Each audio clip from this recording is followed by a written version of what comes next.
What y'all know about this new intro I got here? Yeah, custom intro music.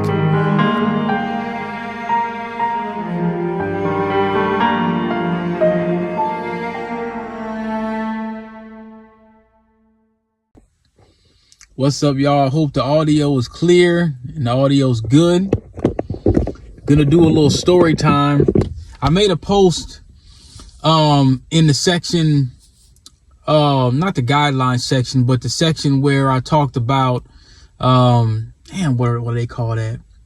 It's the area where, the post section, whatever.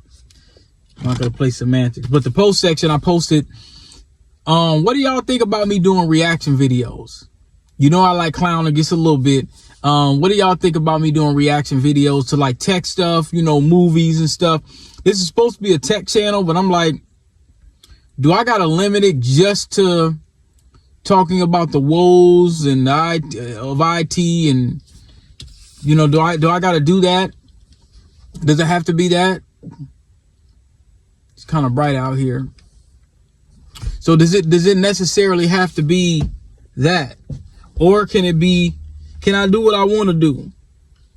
Can I do something else? Can I do some other things? I'm going to talk about a few topics today, but it won't be very long. One of them is the return to work policy. There's a lot of companies that have been trying to implement and force that. The return to work policy, bringing people 5 days in. Dell just said, hey, we bringing y'all in 5 days a week. All of the sales representatives are going to be 5 days a week. So the next podcast, I'm going to cover that. I'm going to start breaking down articles. Maybe I'll start doing reaction articles. So it's a little bit more interactive. Y'all can see my bright face, and then I get to, do the reaction videos for those. So maybe I'll do that. Also, what else? Okay, what other topic? I'm working on 2 positions. One of them is remote in Anoka County. I think they wanted like 2 years of experience. You might do a little bit of warehouse work, not so much as like forklifting and things of that nature, but it's IT support. I think it paid like $23 an hour. So if anybody's local here, in the Twin Cities, they kind of want a foot in the door, email me your resume. We'll talk. I think it pays up to $23 an hour. So they're looking for like 2 years help desk or whatever like that. We could scrimmage your resume and get it together if need be. The other position I sent over a couple of my people. Now this position was fully remote. You got to be a U.S. citizen, veteran owned company, pays up to $59 an hour. And they want people with mobile device management, SCCM, all of that. It's only 2 months, but you could possibly knock down 1,700. You could work it around your schedule that you already got. So you need some mobile device management, Microsoft Intune, Microsoft SCCM. They're kind of leaning towards that. So I sent 2 of my people, actually 3 people. One guy got an interview, but he didn't have enough on his resume. I don't know what resume they sent. Initially, he had a resume that was 10, 15 pages and he had Army stuff and all that. I said, no, man, you need to cut this down. So I used Brother Chat for that. So I sent 2 people over there for that. I'm trying to think of anything else that came about. I'm going to do a quick little story time. This was about this guy named Willie that I work with at an insurance company. And the insurance company was in downtown St. Paul. Now, this little Elmer Fudd looking dude, he was part of the second shift Windows 7 migration that I worked at, right? So this was where I was kind of getting some of my SCCM chops and stuff like that. And the title of this is going to be Story Time, Don't Be a Willie. So this is what this dude does. We're deploying computers. You got some people from Hartford, Connecticut that are traveling. You got some people that'll travel like to Hartford, Connecticut and all different other sites for Windows 7 migrations. I won't name the company, but you probably know what the company is.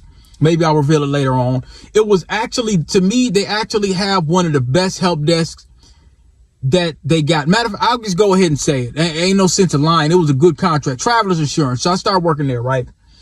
This dude comes in there. You're not supposed to have vapes, cigarettes, none of that. This dude's walking around smoking on his vape stuff in the hallway. Now, one would say it doesn't make any, you don't exhale no actual smoke, but you're not supposed to have any cigarettes or none of that stuff on the site. It's a non-smoking site. You can't smoke inside. You can't smoke outside the property, except way far away on the parking lot.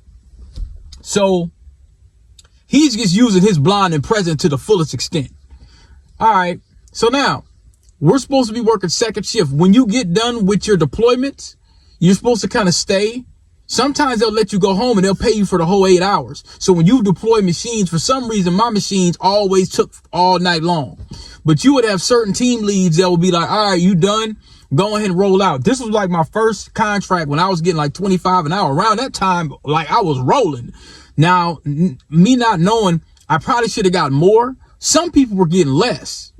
So I was getting 25 an hour. Some of the other guys were getting less. They don't like contractors talking about the rates because a lot of times different agencies want to get over. So there was a white dude I was working with. They was giving him like 14. And I told him, I said, oh no, you need to go holler at your agency, bro. And granted that he didn't have no experience at all, what, you know, he was getting like 18 or 17 or 15, something crazy. Some people's getting more than 25, which I found about. I was fine with my 25 at that time, but you were really, it was like a 9-month contract. You should have been getting in the 30s, but we didn't know that. We were kind of young and we weren't really sharp on what the rate should have been. You see what I'm saying?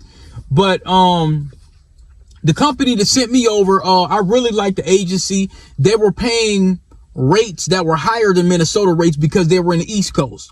A lot of those Indian recruiters, especially from like Jersey, most of those Indian recruiters, they would call from Jersey, some of them New York, but as you know, it's a little cheaper in Jersey across the bridge. So they would move their agencies over there, but they would still contract with New York rates, Jersey rates.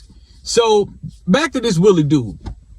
This dude, he was going down, doing his deployments, and he is leaving and clocking in 8 hours. He was doing stuff like that. He was loud. He was obnoxious. He was telling some team leads he wasn't going. I mean, he was playing this blind and present all the way. He was basically telling the team leads what he ain't going to do. He's arguing with folks. Me and him got into it down in the basement. We were supposed to be working on some, you know, a lot of times with the contractors, they have them do little busy work and all that BS. So he was talking about he wasn't going to unbox this. He wasn't going to unbox that, all kind of stuff like that. He tried to get in my face one day. We was going to get into it. And so one day they paired me up with him. And I didn't really want to work with him. I mean, he was like, I call him a little dude because he was real immature, but he was a lot older than me. You know what I'm saying? So he's walking around with his vapes. We headed up to like the second floor and he asked me how much I weigh. And, you know, at this time, you know, I think I was a little bit more in shape, but he asked me, well, how much you weigh or this, that, and the third. And he said, oh, you think you could take me? You think you could take me just randomly?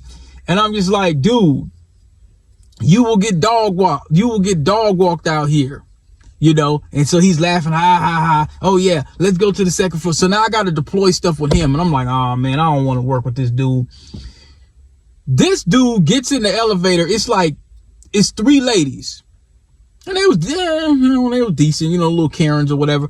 And, so he gets geeked because he sees these white women in there and this white dude now, he gets geeked. And he sees the women, so he wants to show off. So he had some kind of, I don't know, he had not a tickle me Elmo. He had some kind of, I think they were giving out prizes that day because sometimes what they would do is they'd have banquets and they'd have all kind of stuff. So sometimes we wouldn't even go to lunch. They would have like leftovers and the food was good. Where some people may not eat all the stuff, or they have like whole trays where nobody touched, sandwiches, all kind of stuff where nobody actually touched. And remember, this is an insurance company, so they $1 billion company. They got that bread. So when we come to work, sometimes the banquets will still be going on. We could just walk and grab what we want. I mean, I'm talking about big plates, big trays, and we wouldn't even have to order our food, because a lot of times we start our deployments and then we go to lunch. We work from like, it was like 1 to 9 or 1 to 10 or something. So sometimes I didn't eat lunch. I just grabbed the banquet food. A lot of stuff was covered. They had salads, they had everything, man. I mean, literally, these was like $25 plates of food. So we're going up. After I eat, we're going up to this second floor, this third floor. We get on the elevator. Back to that it was a stuffed animals. I don't know where he got it. So he got the stuffed animal. We go into the elevator. We get on the elevator. We're supposed to go to the second floor. Let's go to the 5th floor first. I said, all right, Willie, whatever. So the women get in the elevator. And so he takes the stuffed animal. It starts making like sexual noises, like the animal is getting turned on or something like that. And I'm just like, oh man. I'm like, oh man, this dude is tripping. And I'm in the elevator. I'm black, so I know that I'm gonna be the one that's gonna take the brunt of this. And so I jap off right then and there. I said, hey man, stop. And the ladies kind of looking at me, they kind of grinning a little bit, because they know what he's doing and stuff. And to him, he's thinking, oh, this is cute. To me, I'm like, no, don't put me in that position, because I know that if anything comes back, they gonna say, oh, well, DP was in there with y'all, so they gonna pull that old tosser stuff. No, I said, no, we're not gonna do that. He keeps on doing it. We going up to the 5th floor and stuff like that. He says, oh, hey, ladies, and he's making all these jokes, and they just thinking, okay, he's just a little goofy Saturday Night Live white dude. I'm not going. I'm checking him. I'm like, hey man, stop. I'm like, stop, bro. Don't do that.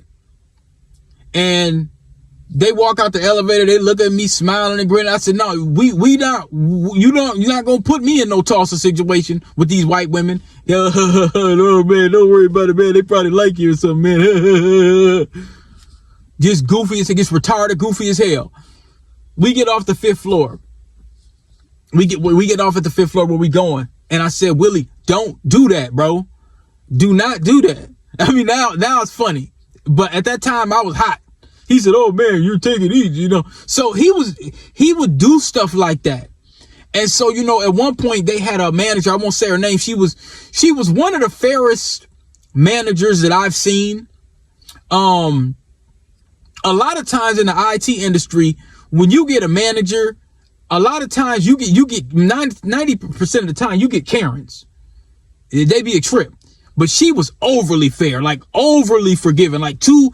And so, but he would go and buddy up, and he'd be down there on the first floor talking to her all the time, buddying her up, and oh yeah, Willie, ha ha ha. She's laughing and stuff like that. So, you know, I'm talking to the other people, and I'm like, man, how is this nigga still here? How does he still work here? The stuff he's doing the cigarette stuff. He's telling the leads what he ain't gonna do. He's doing all kind of stuff. Eventually, I think he became a liability. They had to let him go. The first time I would have did something like that, they would have got me up out of there. I ain't BSing. They would have got me up out of there. This dude is doing the most. He's coming to work late. He got his vapes on. He's walking around. And look, here, let me tell you what else is crazy about this story. Another contract that I worked somewhere else out in Maple Grove, he was the lead. He got there, didn't know nothing.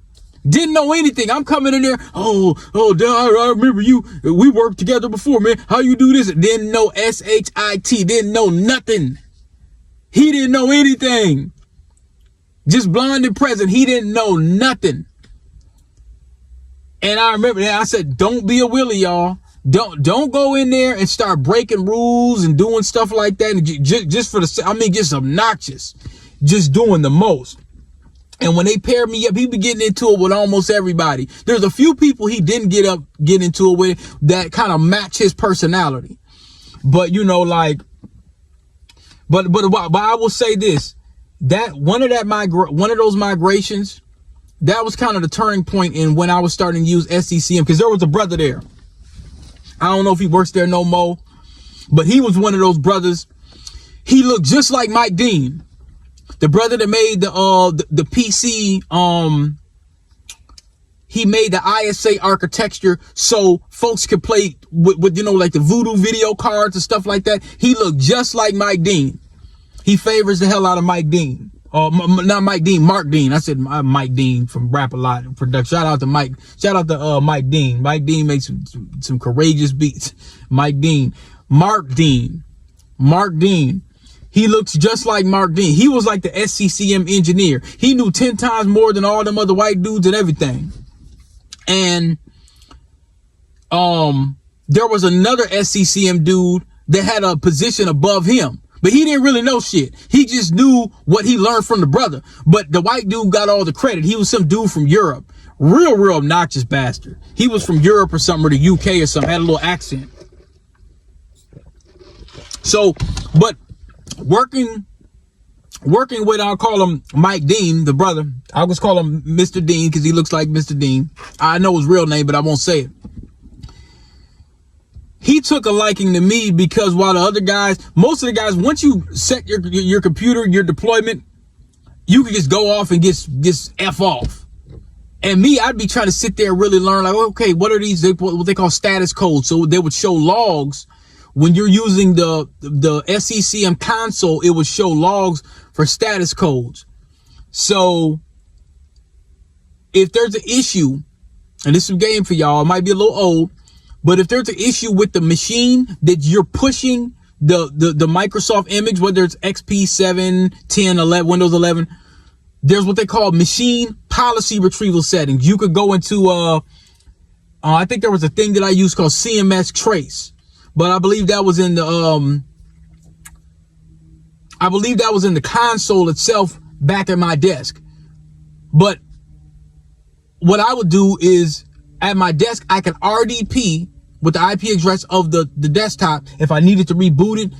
Basically, if the machine fails, you'll get a status code on the console. So you'll look at the logs, or you can remote into the actual machine and look at some of the logs. If they're bad enough, then you got to escalate that and put it in the bridge. If it's just one failure, it's cool. But if it's a bunch of failures, you need to talk to the bridge. They keep the bridge open all the time. And that's what that obnoxious UK dude, he looked like, what's that dude from The Pianist? He was in Predator. He had the sharp bird beak. He was real obnoxious. He looked like Ebenezer Scrooge. Now, Mark Dean was helping me, showing me the status code. So eventually they just started saying, well, if there's failures or whatever, just come to DP. So I was kind of like the liaison in the bridge. I had access to the console. So I would be sitting there using the console. The other guys would be talking about Game of Thrones and Jon Snow and all that. And at that time, oh, you got to watch Game of Thrones, DP. I'm like, man, I ain't about to watch no Game of Thrones. I was super biased. I ain't know nothing about it. Then I became hooked years later. A lot of game on Game of Thrones. Y'all got to check that out. A lot of game. A lot of power dynamics. So these guys are out there deploying, and so that's why they decided to give me kind of the keys to the city when it came to SCCM. And that's how I was learning the console, learning the codes, machine policies. They have like a policy on the desktop itself. You could go into the administrative settings, not the administrative settings, but it's like a man, look, when I post this video, I'm going to take a picture of what it looks like, and then I'm going to put it in this video. But there's things you can do to restart the deployment. So, yeah, but this dude, I'm telling y'all, this dude was doing the most. He was doing the kind of stuff where if a brother did it, he'd be going the same day. He'd be going the same day, some of this stuff he be doing. Because I could kind of tell when I was coming on the contract, they paired me up with this white guy. And he was all in atheism and stuff like that. He was cool, but he was like into, I don't know if he was like a goth kind of dude. He had this little fast car, stuff like that. So he was all right. He was okay. So he knew what this dude was doing. So, I was working with him, and he was the one that kind of calmed the stuff down in the basement or whatever. Cause I mean, we was going to really get into it. Like this dude was walking up to me as if he was gonna do something. I don't know. I think the dude was like slow or something, but Willie walks up to me like he was slow or something. And he gets face to face with me, and I'm just like, okay, this dude, like he's gonna try to fight me at work or something like that. And I'm just thinking to myself, like, I hope I ain't gotta knock this dude out down in the basement and lose my contract. But, you know, everybody saw it, so they're kind of like, man, what? They didn't get rid of him then. They didn't get rid of him then. This dude was squaring up, and he said, oh, yeah, man, I'm just playing with you or whatever. And I'm like, oh, don't play with me like that, man. Play with your kids. Well, yeah, you know, I got some kids, and, you know, this happened. And he had all, and you could tell that he was real goofy, because he be doing stuff. He said, yeah, you know, I got a misdemeanor because, you know, my girlfriend was plugged in with an ex-Mexican mafia member, and I ended up getting hit in the head with a hammer or whatever. I was like, man, just crazy stories he would just be telling us of stuff he be getting into. And I'm like, man, you got a kid. Like, what the hell? What's going on? Well, yeah, you know, my baby mama says I'm kind of immature. Don't be a Willie, y'all. Don't be a Willie. I've seen a couple personalities where they just, if they was on the Titanic and they were the captain, we just be dead. We just be dead. Like, you got a dude like that driving the boat, you'd be out of here. He just goofy, just obnoxiously, immaturely. It was crazy to me. It was crazy. But, you know, that was during, I haven't done a story time in a while. That was an interesting story that I want to talk about for a minute now. I think one of the next stories that I'm going to give y'all is my General Nano System story. I gave y'all a Stack Dough story already. I'm going to give you another one. This is going to be another one. I might have to go over to Southeast Projects to teach that one. There go my neighbor. These dogs. Yeah, she got these dogs. That was the neighbor that was talking about, if you have your trash out too late, I'm gonna call the police. I brought it up in one of the meetings. I said, look, you know, you calling the police for trash, that type of Karenism, I mean, that could actually get me hurt. You know what I'm saying? I'm gonna call the police because you're leaving your trash bin out too late. Don't do no associations, y'all, unless you can find like don't just buy a standalone. That's another thing. I talked about home ownership a little bit in my second book. Don't do no associations, y'all, because after a couple you're gonna be like, I'm about to sell this. Don't do the associations, because then you give if you have a Karen in the association, that, you know, it gives them too much power. Well, we at 22 minutes. I'm going to try to keep these down, you guys, these story times. The next story time that I do, like I say, I'm going to get some footage over Southeast where General Nanosystems used to be. And I'm going to give y'all a General Nanosystems story on how I built my first computer and stuff like that. And when General Nanosystems, when I was going over there buying parts, they had some suspected race soldiers working in there at one point in time. So there was an Asian guy that was right next door. He opened up shop right there. And when I started having issues with my computer or whatever, he showed me how to dual boot. I mean, he looked out for me. He looked out for you. Talk about a two-way street. That dude did stuff for me. And it's not like I spent a ton of money with him. It's not like I spent money. He did some stuff. He did some stuff for me that he didn't have to do. He went out of his way. So I will say that about, I can't remember what that company was, but he looked out. He looked out. He was, I don't know what country he was from. I don't know if it was China. I don't know where it was from. He's somewhere in Asia, but he looked out for me. I ain't gonna lie. In my early career, he got my desktops together running at optimal speed. At one point, Nanosystems was playing games. They were acting real funny. Right? I'm gonna keep it 100. Real funny. And dude got me together. I stopped going to Nanosystems after that. And some of my homies stopped going there. Other people I knew, they stopped going there and they started shopping with the Asian guy because he was looking out. So I'm gonna give y'all that story in a minute. So I'm gonna upload this in a minute, and I'm gonna find that that machine retrieval policy setting that's in the desktop that relaunches the group policy update. That's what it asks for, the group policy update to send some policies to kick out the deployment if it fails. Sometimes it don't grab it. So I think it reaches out to the DHCP server or whatnot or something like that. So, but I'll put that in the video for y'all. So stay tuned.